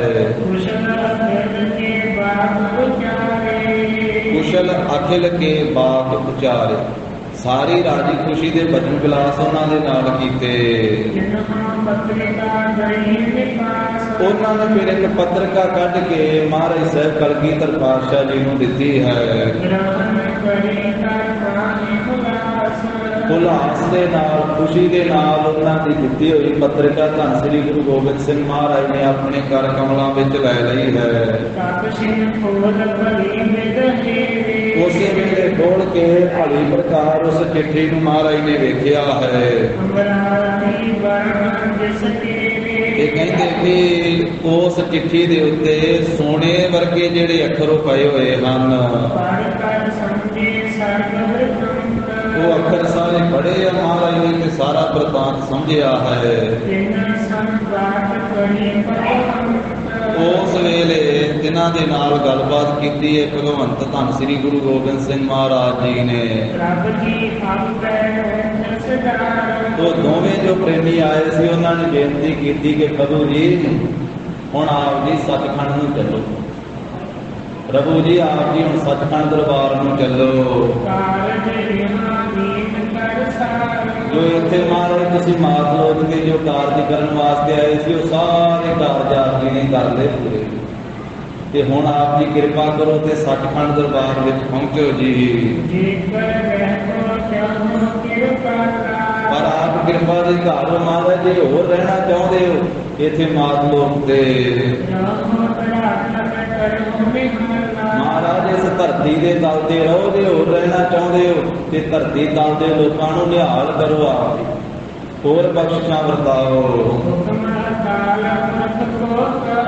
ਮਹਾਰਾਜ ਅਸੀਂ ਤਾਂ ਬੇਨਤੀ ਕਰਨ ਵਾਸਤੇ ਆਏ ਆ, ਅਕਾਲ ਪੁਰਖ ਦਾ ਹੁਕਮ ਅਸੀਂ ਤੇ ਆਪ ਜੀ ਅੱਗੇ ਬੇਨਤੀ ਕੀਤੀ ਹੈ। ਮਹਾਰਾਜ ਅਕਾਲ ਪੁਰਖ ਜੀ ਨੇ ਆਪ ਜੀ ਨੂੰ ਆਪਣੇ ਪਾਸ ਬੁਲਾਇਆ ਹੈ ਕਿ ਹੁਣ ਤੁਸੀਂ ਸੱਚਖੰਡ ਦਰਬਾਰ ਵਿੱਚ ਆ ਜਾਓ। ਅੱਗੇ ਮਹਾਰਾਜ ਜਿਵੇਂ ਆਪ ਜੀ ਦਾ ਚਿੱਤ ਚਾਹੁੰਦਾ ਉਸ ਤਰ੍ਹਾਂ ਕਰੋ। ਆਪ ਜੇ ਇੱਥੇ ਰਹਿਣਾ ਚਾਹੁੰਦੇ ਹੋ ਤੇ ਰਹੋ, ਜੇ ਮਹਾਰਾਜ ਆਪ ਜੀ ਦਾ ਜੀ ਕਰਦਾ ਹੈ ਤੇ ਸੱਚਖੰਡ ਦਰਬਾਰ ਵਿੱਚ ਚਲੇ ਜਾਓ।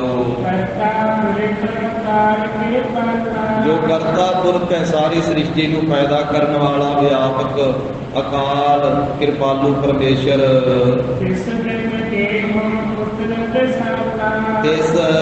ਪਿਤ ਕੇ ਹੋ ਪੁੱਤਰ ਵਿਸਾਲਾ।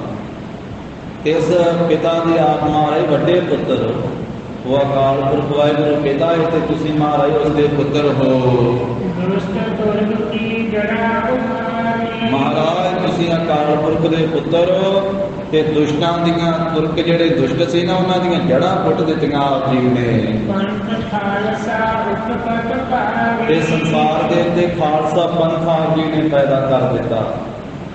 ਸਾਧ ਸੰਗਤ ਜੀ ਕਲਗੀਧਰ ਪਾਤਸ਼ਾਹ ਨੇ ਆਪਣੀ ਰਸਨਾ ਤੋਂ ਹੀ ਕਿਹਾ ਹੈ कि अकाल पुरख वाहिगुरू जी ने सानू अपना पुत्र थाप के भेजा संसार से। वो अकाल पुरख वाहिगुरू ने सानू आख्या कि तुसी साडे पुत्र हो ते जाओ जा करके दुष्टां नूं सोधा लाओ ते साडा मार्ग जिहड़ा है वो संसार दे विच प्रगट करो। ये वचन आत्मा विचित्र नाटक बाणी विच पढ़दे हां। अकाल पुरख बाच इस कीट प्रत दशमेश पातशाह कहंदे वो पवित्र पंक्तियां इस तरह हैं।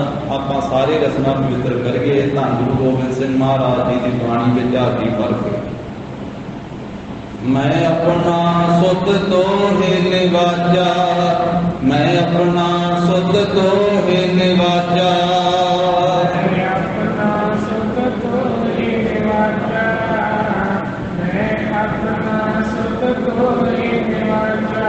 पंथ प्रचुर कर पे कहो साजा, पंथ प्रचुर कर पे कहो साजा,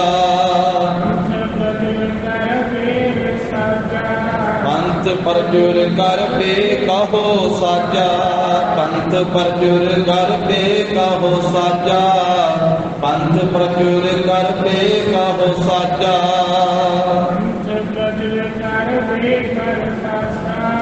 कहो साजा, पंथ प्रचुर कर पे कहो साजा।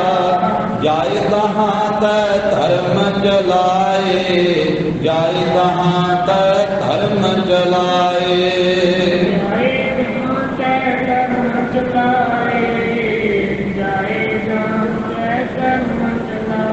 कबूत करन ते लोग हटाए, कबूत करन ते लोग हटाए, कबूत करन ते लोग हटाए, कबूत करन ते लोग हटाए। श्री गुरु गोबिंद सिंह महाराज ने आप अपनी रचना तो बाणी उचारण की थी। महाराज कहते अकाल पुरख ने आख्या कि तुहानू असीं अपना पुत्र साज के भेजन लगे हैं। मैं अपना सुध तोहे निवाजा, पंथ प्रचुर करते कहो साजा। पंथ का प्रचार करने वास्ते, खालसा पंथ साजन वास्ते तुहानू भेज रहे।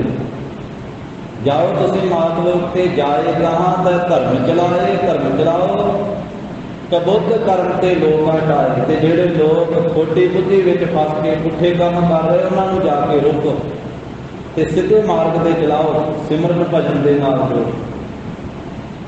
ਤਾਂ ਇੱਥੇ ਸਾਧ ਸੰਗਤ ਜੀ ਉਹਨਾਂ ਪ੍ਰੇਮੀਆਂ ਨੇ ਬੇਨਤੀ ਕੀਤੀ ਕਿ ਮਹਾਰਾਜ ਤੁਸੀਂ ਅਕਾਲ ਪੁਰਖ ਵਾਹਿਗੁਰੂ ਦੇ ਪੁੱਤਰ ਹੋ। ਆਪ ਜੀ ਨੇ ਦੁਸ਼ਟਾਂ ਤੁਰਕਾਂ ਦੀਆਂ ਜੜ੍ਹਾਂ ਪੁੱਟ ਦਿੱਤੀਆਂ ਤੇ ਖਾਲਸਾ ਪੰਥ ਸਾਜ ਦਿੱਤਾ। ਇਹ ਸਾਰੇ ਕਾਰਜ ਆਪ ਜੀ ਨੇ ਕਰ ਲਏ ਹਨ। ਜੋ ਅਕਾਲ ਪੁਰਖ ਵਾਹਿਗੁਰੂ ਜੀ ਦਾ ਹੁਕਮ ਸੀ ਨਾ ਕਿ ਸੂਧਾ ਮਾਰਗ, ਸਿੱਧਾ ਪੱਧਰਾ ਜਿਹੜਾ ਰਸਤਾ ਹੈ, ਜਿਹੜਾ ਸਿੱਧਾ ਹੀ ਵਾਹਿਗੁਰੂ ਦੇ ਘਰ ਵਿੱਚ ਜਾਵੇ ਰਾਹ, ਉਹ ਰਾਹ ਆਪ ਜੀ ਨੇ ਸੰਸਾਰ ਵਿੱਚ ਵਿਸਤਾਰ ਦਿੱਤਾ, ਪ੍ਰਗਟ ਕਰ ਦਿੱਤਾ ਹੈ। ਤੇ ਕਰਤਾ ਪੁਰਖ ਦਾ ਭਜਨ ਜਿਸ ਦੇ ਨਾਲ ਨਿਸਤਾਰਾ ਹੋਵੇਗਾ, ਉਹ ਭਜਨ ਪ੍ਰਗਟ ਕਰ ਦਿੱਤਾ ਸੰਸਾਰ ਦੇ ਵਿੱਚ।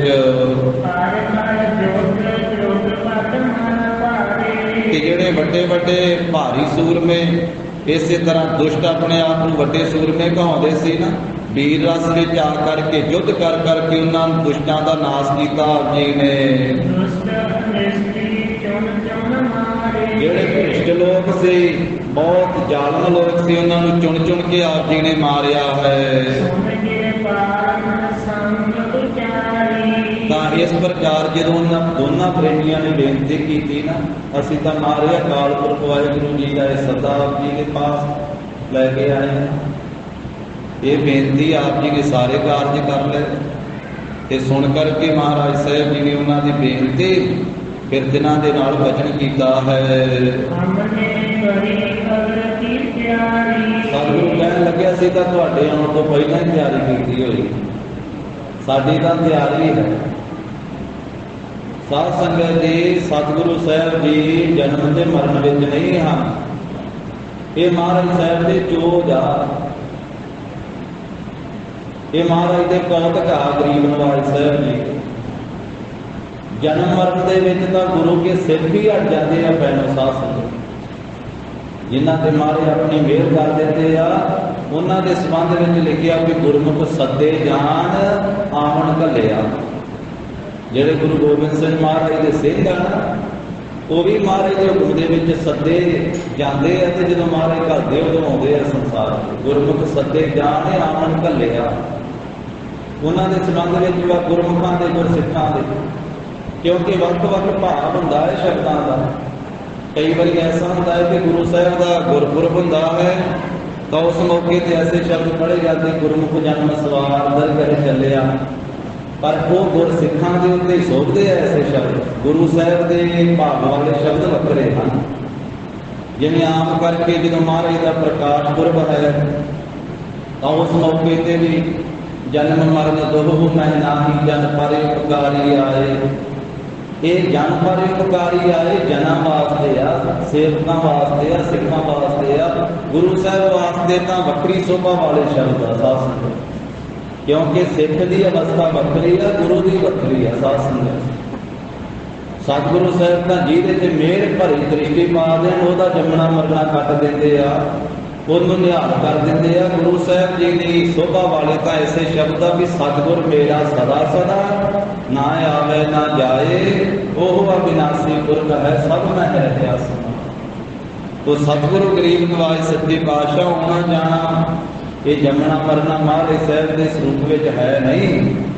ਇਹ ਕੌਤਕ ਹੈ, ਮੌਜ ਹੈ ਮਹਾਰਾਜ ਸਾਹਿਬ ਜੀ ਦੀ। ਇਹ ਆਮ ਸਾਡੇ ਸੰਸਾਰੀ ਜੀਵਾਂ ਦੀ ਦ੍ਰਿਸ਼ਟੀ ਦੇ ਵਿੱਚ ਇਸ ਤਰ੍ਹਾਂ ਹੈ ਕਿ ਜਿਵੇਂ ਸਾਡਾ ਸੰਸਾਰੀ ਜੀਵਾਂ ਦਾ ਆਉਣਾ ਜਾਂ ਜਾਣਾ ਇਸ ਤਰ੍ਹਾਂ, ਪਰ ਇਹ ਨਹੀਂ ਹੈ। ਗੁਰੂ ਸਾਹਿਬ ਜੀ ਦਾ ਸੰਸਾਰ ਤੇ ਆਉਣਾ ਵੀ ਸੰਸਾਰ ਨਾਲੋਂ ਵੱਖਰਾ, ਰਹਿਣਾ ਵੀ ਵੱਖਰਾ, ਸੰਸਾਰ ਤੋਂ ਜਾਣਾ ਵੀ ਮਹਾਰਾਜ ਸਾਹਿਬ ਦਾ ਵੱਖਰਾ। ਤਾਂ ਗਰੀਬ ਨਵਾਜ ਸੱਚੇ ਪਾਤਸ਼ਾਹ ਕਹਿੰਦੇ ਅਸੀਂ ਤਾਂ ਪਹਿਲਾਂ ਹੀ ਤਿਆਰੀ ਕੀਤੀ ਹੋਈ। ਸਾਰੇ ਗੁਰੂ ਸਾਹਿਬਾਨ, ਧੰਨ ਸ੍ਰੀ ਗੁਰੂ ਨਾਨਕ ਦੇਵ ਸਾਹਿਬ ਮਹਾਰਾਜ ਤੋਂ ਲੈ ਕੇ ਦਸਮ ਪਾਤਸ਼ਾਹ ਤੀਕ ਦਾ ਇਤਿਹਾਸ ਪੜ੍ਹੀਏ। ਇਸ ਪਵਿੱਤਰ ਗ੍ਰੰਥ ਦੇ ਵਿੱਚ ਸ੍ਰੀ ਗੁਰਪ੍ਰਤਾਪ ਸੂਰਜ ਗ੍ਰੰਥ ਵਿੱਚ ਦਸਾਂ ਹੀ ਪਾਤਸ਼ਾਹੀਆਂ ਦਾ ਇਤਿਹਾਸ ਗੁਰੂ ਦੀਆਂ ਸੰਗਤਾਂ ਸੁਣਦੀਆਂ। ਔਰ ਹੁਣ ਇਸ ਪਵਿੱਤਰ ਗ੍ਰੰਥ ਦੀ ਸਮਾਪਤੀ ਹੋਣ ਦੇ ਨੇੜੇ ਤੇ ਦਸਾਂ ਹੀ ਗੁਰੂ ਸਾਹਿਬਾਂ ਦਾ ਇਤਿਹਾਸ ਪੜ੍ਹੀਏ, ਸੁਣੀਏ ਤਾਂ ਗੁਰੂ ਸਾਹਿਬਾਂ ਨੇ ਸੱਚਖੰਡ ਜਾਣ ਤੋਂ ਪਹਿਲਾਂ ਆਪਣੀ ਸੰਗਤ ਨੂੰ ਦੱਸਿਆ ਕਿ ਇਸ ਦਿਨ ਭਾਈ ਅਸੀਂ ਸੱਚਖੰਡ ਜਾਣਾ। ਤੇ ਆਪਣੇ ਜਾਣ ਤੋਂ ਪਹਿਲਾਂ ਅਗਲੇ ਗੁਰੂ ਸਾਹਿਬ ਜੀ ਨੂੰ ਗੁਰਿਆਈ ਦਿੱਤੀ ਮਹਾਰਾਜ ਸਾਹਿਬ ਜੀ। ਇਹ ਸਤਿਗੁਰੂ ਜੀ ਦਾ ਸਾਰੀ ਨਿਆਰੀ ਖੇਡ ਹੈ, ਵੱਖਰੀ। ਧੰਨ ਸ੍ਰੀ ਗੁਰੂ ਨਾਨਕ ਦੇਵ ਸਾਹਿਬ ਜੀ ਮਹਾਰਾਜ ਸਣ ਦੇ ਹੀ ਸੱਚਖੰਡ ਬਿਆਨਾ ਕੀਤਾ, ਤੇ ਦਸਮ ਪਾਤਸ਼ਾਹ ਦਾ ਅੱਗੇ ਆਪਾਂ ਪ੍ਰਸੰਗ ਪੜ੍ਹ ਹੀ ਰਹਿਣਾ। ਦਸਮ ਪਾਤਸ਼ਾਹ ਜੀ ਨੇ ਵੀ ਸਣ ਦੇ ਹੀ ਸੱਚਖੰਡ ਬਿਆਨਾ ਕੀਤਾ। ਬਾਕੀ ਗੁਰੂ ਸਾਹਿਬਾਂ ਨੇ ਆਪਣਾ ਪਵਿੱਤਰ ਸਰੀਰ ਦੀ ਸੇਵਾ ਸਿੱਖਾਂ ਨੂੰ ਬਖਸ਼ਿਸ਼ ਕੀਤੀ, ਸੰਗਤਾਂ ਨੂੰ ਬਖਸ਼ਿਸ਼ ਕੀਤੀ। ਪਰ ਪਹਿਲਾਂ ਦੱਸ ਦਿੱਤਾ ਕਿ ਭਾਈ ਸਾਨੂੰ ਹੁਣ ਸੱਦਾ ਆ ਗਿਆ। ਜਿਵੇਂ ਧੰਨ ਸ੍ਰੀ ਗੁਰੂ ਅਮਰਦਾਸ ਸਾਹਿਬ ਜੀ ਮਹਾਰਾਜ ਚੌਥੇ ਪਾਤਸ਼ਾਹ ਨੂੰ ਗੁਰਿਆਈ ਦੇ ਕੇ ਸੰਗਤ ਨੂੰ ਦੱਸ ਦਿੱਤਾ ਪਹਿਲਾਂ ਹੀ ਕਿ ਸਾਨੂੰ ਹੁਣ ਸੱਦਾ ਆ ਗਿਆ। ਉਸ ਬਾਣੀ ਦਾ ਨਾਮ ਵੀ ਸੱਦ ਹੈ ਗੁਰਬਾਣੀ ਦੇ ਅੰਦਰ। ਜੋ ਆਨੰਦ ਸਾਹਿਬ ਦੀ ਸਮਾਪਤੀ ਤੋਂ ਅਗਲੀ ਬਾਣੀ ਹੈ, ਉਸ ਬਾਣੀ ਦਾ ਨਾਮ ਸੱਦ ਹੈ। ਤੇ ਸੱਦ ਦਾ ਅਰਥ ਹੈ ਦਰਗਾਹੀ ਸੱਦਾ, ਵਾਹਿਗੁਰੂ ਪਰਮੇਸ਼ਰ ਵੱਲੋਂ ਸੱਦਾ। ਧੰਨ ਸ੍ਰੀ ਗੁਰੂ ਅਮਰਦਾਸ ਸਿੰਘ ਮਹਾਰਾਜ ਜੀ ਦੇ ਜੋ ਬਚਨ ਹੋਏ ਸੰਗਤ ਨਾਲ ਉਸ ਪਵਿੱਤਰ ਬਾਣੀ ਵਿੱਚ ਅੰਕਿਤ ਵਾ, ਤੇ ਸਤਿਗੁਰੂ ਜੀ ਦੇ ਪੜਪੋਤੇ ਨੇ ਉਹ ਬਾਣੀ ਸਾਧ ਸੰਗਤ ਜੀ ਉਚਾਰਨ ਕੀਤੀ ਹੈ। ਉਪਦੇਸ਼ ਗੁਰੂ ਅਮਰਦਾਸ ਸਿੰਘ ਮਹਾਰਾਜ ਜੀ ਦਾ ਅਖੀਰਲੀਆਂ ਪੰਕਤੀਆਂ ਆਪਾਂ ਪੜ੍ਹਦੇ ਹਾਂ। ਕਹੈ ਸੁੰਦਰ ਸੁਣੋ ਸੰਤੋ ਸਭ ਜਗਤ ਪੈਰੀ ਪਾਏ ਜੀ। ਇਹ ਧੰਨ ਸ੍ਰੀ ਗੁਰੂ ਅਮਰਦਾਸ ਸਾਹਿਬ ਮਹਾਰਾਜ ਜੀ ਦੇ ਸੁਪੁੱਤਰ ਬਾਬਾ ਮੋਹਰੀ ਜੀ ਜੋ ਛੋਟੇ ਹੋਏ ਨਾ, ਛੋਟੇ ਸੁਪੁੱਤਰ ਵੱਡੇ ਬਾਬਾ ਮੋਹਨ ਜੀ, ਛੋਟੇ ਬਾਬਾ ਮੋਹਰੀ ਜੀ, ਬਾਬਾ ਮੋਹਰੀ ਜੀ ਦੇ ਸੁਪੁੱਤਰ ਬਾਬਾ ਆਨੰਦ ਜੀ, ਬਾਬਾ ਆਨੰਦ ਜੀ ਦੇ ਸੁਪੁੱਤਰ ਬਾਬਾ ਸੁੰਦਰ ਜੀ ਸਨ ਸ੍ਰੀ ਗੁਰੂ ਅਮਰਦਾਸ ਸਾਹਿਬ ਜੀ ਦੇ ਪੜਪੋਤੇ। ਉਹਨਾਂ ਨੇ ਸ੍ਰੀ ਗੁਰੂ ਅਮਰਦਾਸ ਸਾਹਿਬ ਮਹਾਰਾਜ ਜੀ ਦਾ ਉਪਦੇਸ਼ ਜਿਵੇਂ ਗਰੀਬ ਨਵਾਜ ਨੇ ਦੱਸਿਆ ਵੀ ਹੁਣ ਆਗਿਆ ਆਈ, ਵਾਹਿਗੁਰੂ ਜੀ ਦਾ ਸੱਦਾ ਆਇਆ। ਇਸੇ ਤਰ੍ਹਾਂ ਇਹ ਕਲਗੀਧਰ ਪਾਤਸ਼ਾਹ ਮਹਾਰਾਜ ਸਾਹਿਬ ਉਹਨਾਂ ਦੋਨਾਂ ਪ੍ਰੇਮੀਆਂ ਨੂੰ ਕਹਿਣ ਲੱਗੇ, ਭਾਈ ਅਸੀਂ ਤਾਂ ਪਹਿਲਾਂ ਹੀ ਤਿਆਰੀ ਕੀਤੀ ਹੋਈ ਹੈ ਜਾਣ ਦੀ। ਜਿਵੇਂ ਅਕਾਲ ਪੁਰਖ ਵਾਹਿਗੁਰੂ ਜੀ ਦਾ ਹੁਕਮ ਹੈ, ਅਸੀਂ ਸਿਰ ਪਰ ਧਰ ਕਰਕੇ, ਸਿਰ ਉੱਤੇ ਰੱਖ ਕਰਕੇ ਉਸੇ ਤਰ੍ਹਾਂ ਮੰਨਾਂਗੇ, ਸੀਸ ਝੁਕਾ ਕੇ ਮੰਨਾਂਗੇ ਵਾਹਿਗੁਰੂ ਜੀ ਦਾ ਹੁਕਮ। ਇਸ ਨੂੰ ਆਦਿਕ ਕਹਿ ਕੇ ਸੁਣ ਕੇ ਭਲੀ ਪ੍ਰਕਾਰ ਉਹ ਦੋਵੇਂ प्रेमी जिहड़े आए सी ना बेनती करने वास्ते उसे तरह ही तंबू दे विचों ही अलोप हो गए ते आकाश के रस्ते चले गए। फिर एक पैर थी 3 घंटिया का एक पैर होंदा 3 घंटे महाराज उस तंबू में ही रहे चौंकड़ा ला करके ते 3 घंटिया तो बाद एक पैर तो बाद फिर महाराज उस तंबू चों बाहर निकले हैं। चेहरा है लाल सुर्ख महाराज साहब जी का खिड़िया होया कमल फुल की तरह प्रफुल्लित हो रहा है ते महाराज के नेत्र खिड़े हुए आ महान जिवें कमल फुल दियां पंखड़ियां होंदियां ना खिड़ियां इस तरह महाराज साहब के नेत्र खिड़े हुए आ ते चेहरा भी प्रफुल्लित है ते हिरदे विच आनंद है दुगना चौगुना आनंद है हिरदे दे विच। गरीब नवाज साहब जी दे महाराज फिर आके सारे सिंघां विच बैठ गए ते दूनी चौनी शोभा है सतगुरु साहब जी महान वड्डी शोभा वाले सतगुरु जी खालसे विच आके फिर बैठे ते गरीब नवाज साहब जी ने बाद विच किवें खालसे नूं फिर दसदे असीं हुण भाई असीं चले जाना हुण असीं सचखंड जाना करना खालसा बहुत वैराग दे सहित हुंदा महाराज धीरज देंदे भाई ने तुसीं काहतों वैराग करदे हो सानूं ते वाहिगुरू जी अपने विच भेद कर रहे तीजे पातशाह दे बचन जदों सत बाणी चों पढ़िए ना इक्को ही है महाराज साहब बोलदा उत्थे भी महाराज ने सिखां नूं आखिया सी कहण लगे कि जिस मित्र नूं सिरों पाव मिले तो वह मित्र वेख के खुश होना चाहिए। मित बह जाए मित बिगसै जिस मित की पैज भाव है।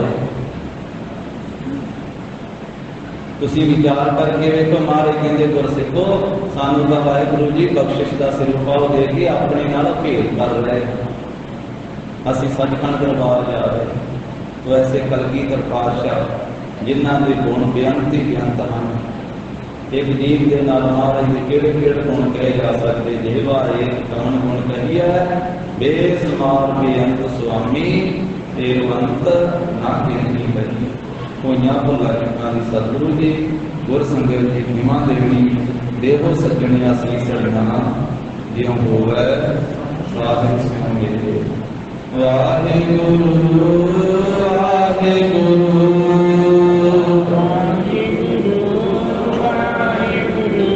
वाहिगुरु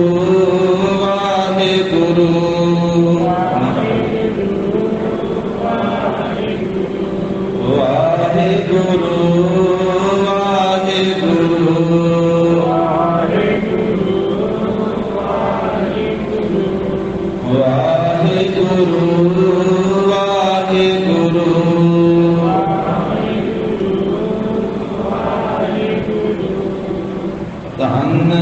धन श्री गुरु नानक देव जी धन धन श्री गुरु नानक देव जी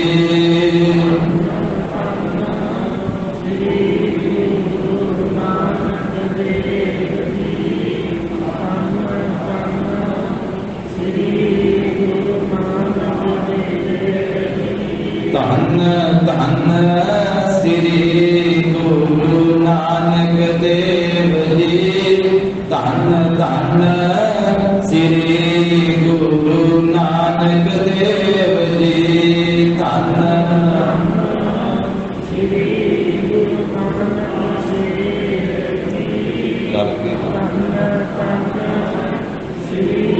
गुरु नानक देव जी धन धन श्री गुरु गोबिंद सिंह जी धन धन श्री गुरु गोबिंद सिंह जी धन श्री गुरु गोबिंद सिंह जी धन धन श्री गुरु गोबिंद सिंह जी धन धन गुरु ग्रंथ साहिब जी धन धन श्री गुरु ग्रंथ साहिब जी।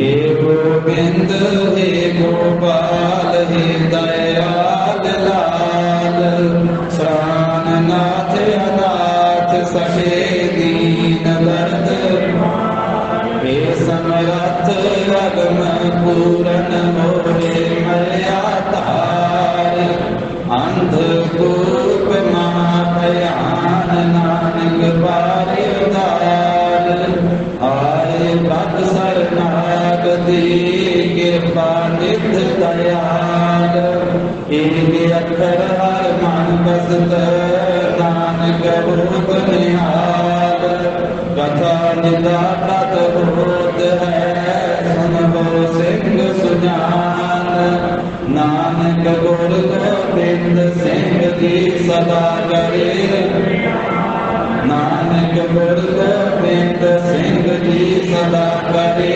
कल्याण।